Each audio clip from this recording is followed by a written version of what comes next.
warahmatullahi wabarakatuh. Selamat siang guys, selamat menjalankan ibadah puasa bagi yang menjalankan. Amin, semoga selalu dikuatkan ya. Amin, insya Allah. Nah sekarang Narin sedang bertemu lagi dengan teman Narin dari Lamongan. Ini teman satu jurusan, satu kelas, dan satu perjuangan pokoknya Maya. Seperti itulah. Ini kita udah lama nggak ketemu-temunya ya Em? Ya terakhir ketemu itu bulan Oktober kalau nggak salah, kalau nggak November. Iya. Dia betah banget ya di Bandung sekarang. Ya udah 6 bulan lebih lah, Iya. belum pulang. Gimana kabarnya, sehat? Alhamdulillah sehat. Arin gimana? Alhamdulillah aku sehat. Alhamdulillah ya. Ya, jadi gini guys. Ini teman aku nih hebat banget. Oh, jauh ya. Ini emang kita pengen sharing-sharing pengalaman kita juga berdua ya Em ya.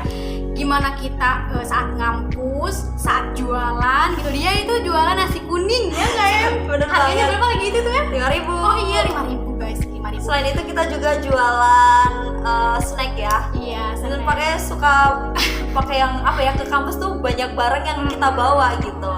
Jadi kalau misalnya aku nih kan aku dari Cipadung gitu kan ke kampus gua membawa ransel dan tas jinjingan ya. Ranselnya di mana itu ya? Ransel semuanya isinya buku dan tas jinjingan itu adalah isinya makanan untuk dijual guys nih kan. KFM dulu KFM perjalanan dulu masih di Universitas Iya, Mahat aja Uin. ya. Pas semester 1 itu kendaraan yang digunain sampai ke kampus 2 itu. Oke. Jadi dulu waktu FM pribadi di Mahat itu sering naik Grab karena emang kan jauh ya, dari atas ke bawah dan masih maba ya, dan ternyata waktu itu Grab itu masih murah banget, bahkan sering banget naik Iya. Grab ya, Rp1 mah jarang, itu mah pertama aja misalnya 1.000, 2.000 itu Grab mobil. Dan itu kenapa teman-teman tuh sampai komen gitu ya, kamu menigaya gitu ya, gaya banget ke kampus aja naik Grab mobil karena itu padahal murah gitu. Dan sekarang untuk kendaraan saya itu sejak ngekos pindah dari Mahat Uin ke kos Manisi, saya selalu naik angkot karena lumayan mahal banget buat naik Grab gitu. Jadi semua itu adalah perjuangan guys. Semua orang hidup ini punya jalan perjuangannya masing-masing sih guys. Pokoknya tetap semangat aja ya nih, kayak KFM nih semangat banget apapun. Insya Allah Arin juga ya. Nih pas lagi kita masih boomingnya Grab itu 1.000, kita sampai punya grup ya di WhatsApp. Ingat Benar-benar ingat banget. apa itu nama grupnya tuh? Nama grupnya, aduh lupa banget. Grab Pokoknya kalau nggak istilahnya salah ya. itu anak-anak yang kosnya daerah kampus 1, Iya. ada Ija, terus sama anak Mahat. Ada itu apa namanya? Jadi kita tuh ketemuan gitu di depan UIN gitu, Depan depan UIN pagi. pokoknya, guys. Itu kalau paling ribu-ribunya itu kalau kita jam pagi, Jam dapetnya 6.50 gitu nah ya. itu. Oh ya KFM, selama KFM jadi mahasiswa di sini gitu. Organisasi apa aja sih yang KFM itu ikutin? Oke, mungkin ini sedikit apa ya, sependeknya pengalaman saya mungkin ya selama jadi mahasiswa. Waktu di Mahat UIN itu kan nggak boleh ya namanya ikut UKM, kegiatan organisasi daerah, dan saya itu membandelkan diri ya, udah izin ke orang tua untuk Bu saya ikut pramuka, tapi nggak boleh sama Mahat, apakah boleh gitu. Alhamdulillah diridoin, asalkan kegiatan di Mahat, kegiatan di kampus, segala hal kegiatan saya tidak boleh tertinggalkan. Intinya prinsip saya, meskipun saya aktif di pramuka pendidikan selama 1 tahun, tapi saya masih harus tetap tidak boleh ketinggalan kuliah. Dan di Mahat alhamdulillah saya bisa lulus di Mahat ya, dan lulus di pendidikan unit mungkin ya, unit Perskom, Pers dan Komunikasi, terus lulus di 3 strata di Pramuka UIN Bandung, lulus di Mahat alhamdulillah. Itu tidak nyangka banget punya predikat Jayyid Jiddan. Padahal mah kalau teman-teman suka bilang kamu gak capek kegiatan pendidikan di Pramuka, masih suka ngaji, pada intinya mungkin banyak ya ketika bahkan saya baru pulang tengah-tengah malam langsung dihukum ya, langsung saya kerjakan meskipun dalam keadaan lelah. Namun dari situ saya mulai terbentuk, karakter saya seperti ini dari hasil pendidikan atau selama saya menjadi mahasiswa yang mungkin notabene waktu istirahat saya terkuras banget ya, tapi terbentuk di sisi saya sekarang gitu. Sekarang alhamdulillahnya baik ikut di organisasi daerah, ikut di UPTQ gitu ya, ikut di UPTQ, terus ikut Satuan Karya Bakti Husada, Saka Kominfo di Kota Bandung, dan yang lain yaitu mungkin ngebina, mungkin yang ngebina pramuka di SMK Al-Hadi dan di SMPN 46 Bandung. Selebihnya ngebina di sekolah-sekolah yang lain seperti itu. Jadi guys, Oh iya, dan tambahan sekarang yaitu sedang berbisnis, bukan berbisnis ya, menjalankan di wedding organizer Siamora gitu. jadi KFM ini pintar membagi waktu gitu. Oh ya, Masih predikat belajar ya. Jaijidan itu jadi mumtaz, bagus gitulah. Ranking ya itu Sangat tuh bagus. sangat bagus. Makanya Kalau Jaijidan Mumtaz sempurna. Makbul, Jayid, Jajidan, baru Mumtaz. Jadi Seperti itu. predikat kayak 3 setelah mumtaz gitu. Oh ya, KFM. Lagi itu kan KFM tuh pernah jualan nasi kuning Iya. ya. Sampai dibilang PSK, penjual sagu kuning. Kalau teman-teman Iya. kelas ada-ada aja Itu ya.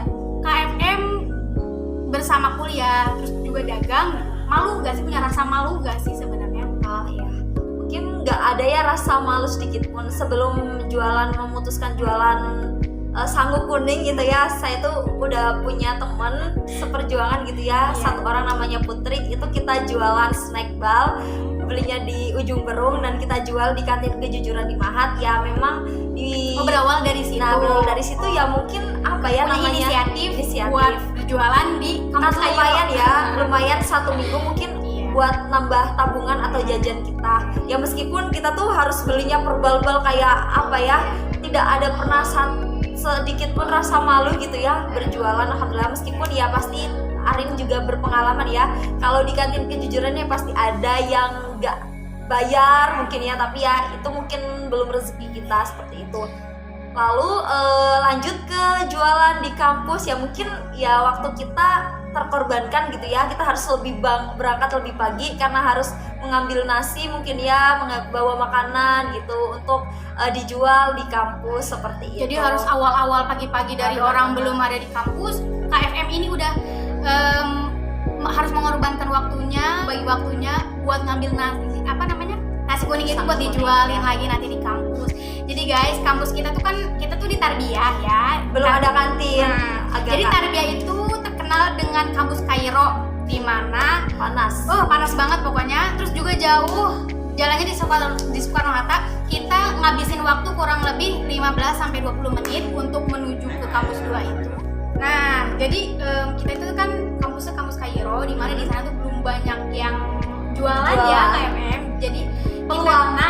kita itu punya banyak mahasiswa di sana itu punya banyak kesempatan buat menanamkan wirausaha sejak dini gitu. Dan kan, ada komunitasnya ya. Ada komunitas wirausaha kampus 2. Nah, kita itu jualannya itu biasanya ada seperti kantin Kejujuran lagi. Di setiap tangga itu kan kita ada 4 lantai. Di setiap pojok tangga itu ada tempat buat mempersilahkan mahasiswa itu untuk berjualan.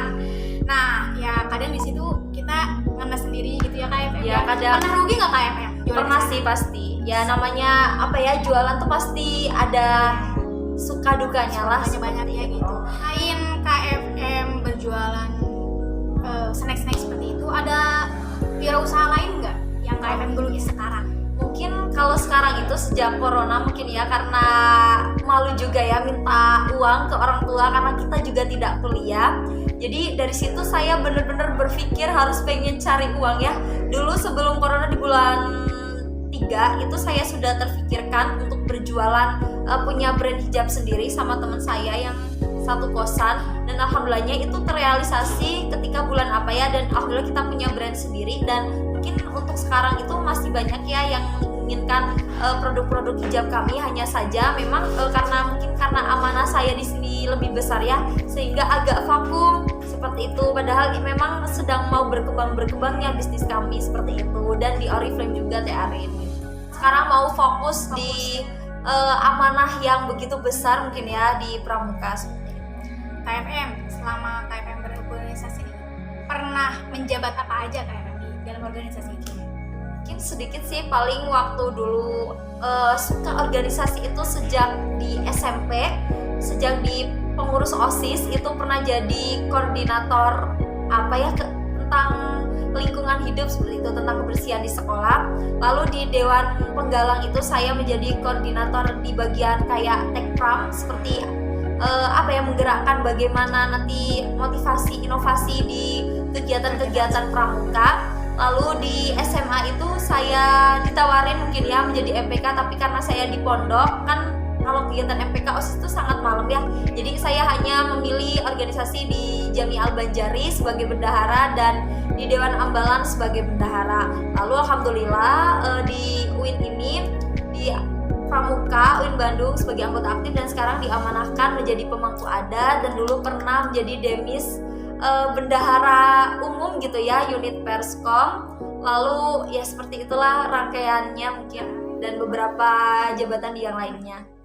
Kalau menurut KFM nih, selama kuliah di kampus 2, hal yang paling berkesan gitu apa? Yang paling berkesan apa ya, mungkin banyak sih hal yang berkesan, mungkin dari aneh-aneh gitu. Terkadang kita sholat di kelas sendiri.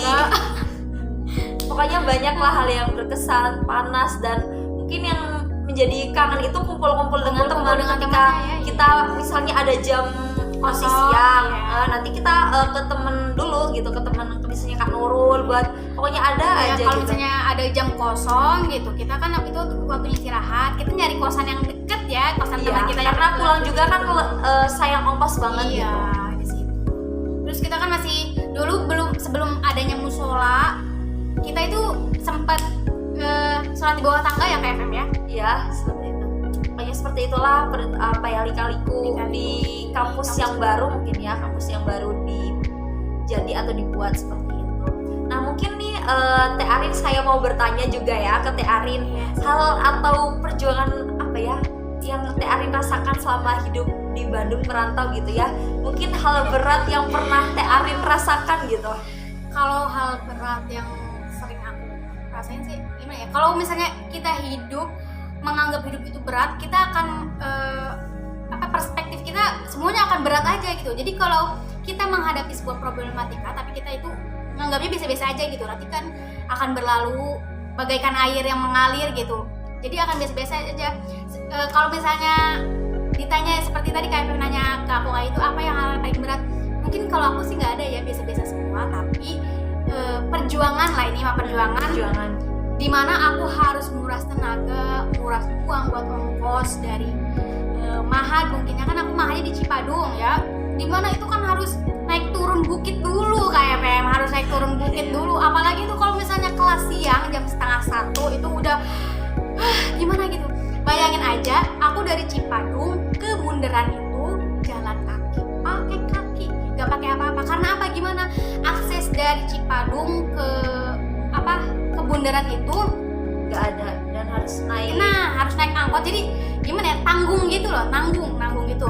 Jadi ya udah, jadi dari situ dari Cipadung ke Bundaran itu aku jalan kaki, dan itu nyebrang, ada jalan lagi nyebrang buat naik angkot, baru sampai deh situ ke kampus 2. Belum di kampus 2-nya itu kan masuk lagi ke dalam gitu, jalan kaki lagi. Jadi emang sekalian olahraga juga sih. Tapi aku seneng, alhamdulillah aku seneng.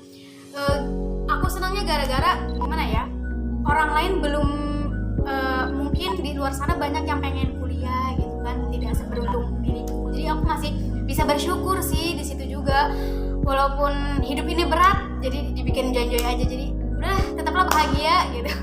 Dan aku juga pernah ya, karena mungkin hemat juga ya, dari Antapani sampai ke kosan itu jalan sama temen aku, dan kita itu emang pecinta jalan kaki. Selagi kaki kita yang selama ini masih bisa melangkah ya, daripada mungkin orang lain yang tidak sesempurna kita, kenapa tidak gitu. Jadi aku waktu itu bertiga sama teman aku, cewek semuanya, kita jalan dari Antapani sampai ke kosan kita masing-masing ya, karena kita menikmati bahwa nikmat Tuhan itu begitu berharga. Kaki yang selama ini menemani kita bahkan berjuang buat kuliah seperti itu ya, selagi kita bisa kenapa enggak gitu. Kan di luar sana juga masih banyak maksudnya ya orang yang tidak sempurna gitu, tapi mereka itu tetap gigih, tetap semangat untuk menjalani hidup. Kalau kita yang sempurna malah meratapi gitu, melakukan tidak yang hal-hal yang tidak semestinya gitu, kita harus sebenarnya malu sih sebenarnya. Benar, harus malu, dan malu juga banyak orang dan banyak hal, banyak pengorbanan yang kepada kita gitu, orang tua kita yang mungkin nggak akan tahu perjuangannya kita di sini kita bisa kuliah hingga sekarang. nggak ingin melihat kita menjadi seorang sarjana lulusan yang mungkin bismillah ya, semoga ilmu kita bisa bermanfaat dan kumlot, amin gitu ya. Jadi kalau motif aku jualan itu bukan karena kurangnya uang juga sih. Aku di sini pengen mencoba aja untuk jadi yang lebih mandiri. Pokoknya kayaknya sama kita tuh nggak jauh beda gitu ya, KFM sama aku nggak jauh beda. Ya, orang tua juga tuh ya udah kenapa sih harus jualan gitu ya. Kita pun ingin merasakan bahwa mencari sebesar uang pun perlu perjuangan agar kita tuh memaknai ya, memahami bahwa orang tua kita memberikan kita nafkah itu nggak semudah itu, dan kita nggak boleh seboros itu gitu, harus bisa menabung, harus jadi bisa kita memanajemen uang dengan baik mungkin gitu. Kalau aku sih lebih ke memerih sendiri gitu. Jadi nggak semestinya semuanya harus beli buku aja, minta ke orang tua beli ini, minta ke orang tua enggak. Kalau aku mencoba untuk ingin berusaha gimana caranya apa yang aku inginkan itu bisa dihasilin dari keringat aku sendiri gitu. Ya jadi selain untuk motif kesemangatan untuk menginginkan barang yang diinginkan, ini kan aku bisa bercerita gini tuh ya karena aku pengalaman gitu. The experience is the best teacher gitu kan, karena pengalaman itu adalah guru terbaik. Kalau misalnya aku saat itu dari semester 1 di awal kuliah aku nggak dagang, aku kayaknya nggak bakal bisa nyeritain apa-apa ke kalian gitu, nggak bisa bercerita aku bawa aku gini gitu, dimana aku bawa jinjingan tas yang di Gameblok itu isinya buku, dan aku nyincing satu tas gitu kayak Godibag itu isinya makanan yang untuk dijualin, dimana kalau masih di kelas hai guys ada mau beli citruk gitu, ada mau beli ini kan nggak bakal ada cerita kayak gini ya gitu ya. Mungkin ini ya sependeknya pengalaman FM mungkin ya, dan semoga bisa bermanfaat ya, dan semoga kita bisa mensyukuri apa yang kita punya sehingga kita bisa memanfaatkan dan memaksimalkan segala hal yang sudah Allah berikan, seperti itu ya. Pokoknya tetap semangat, jangan lupa bahagia dan selalu bersyukur. Kalau KPM nih ngasih saran atau nasihat kepada viewers semua ini apa gitu? Untuk lebih memotivasi hidup gitu, gimana gitu caranya supaya orang itu jangan gengsian itu apa gimana?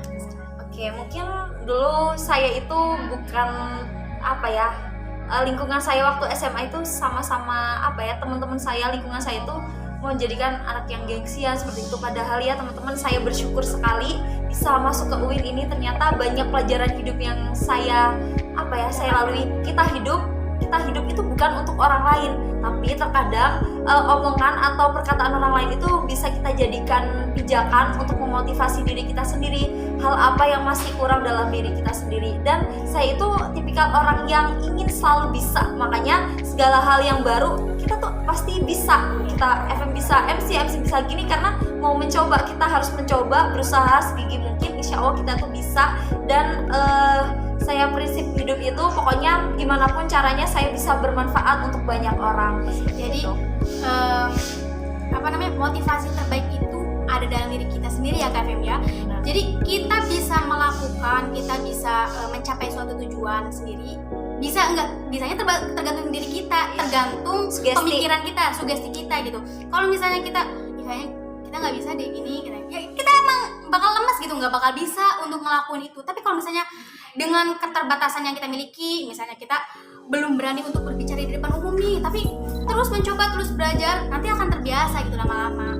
Kalau closing statement dari aku sendiri, hiduplah dalam keadaan jangan gengsi.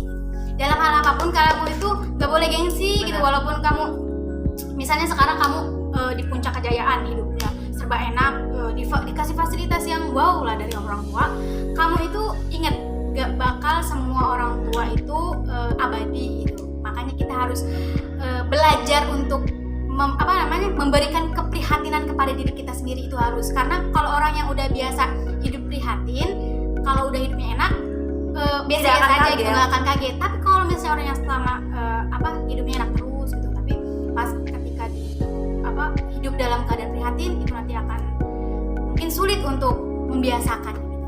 Ya udah, makasih teman-teman udah ngedengerin cerita kita. Makasih. Semoga bermanfaat. Tetap semangat ya, tetap semangat ini untuk menjalani hidup. Kita harus semangat juga. Aduh, udah semester 6. Ya Allah. Kita percaya percaya diri dan jangan pantang menyerah.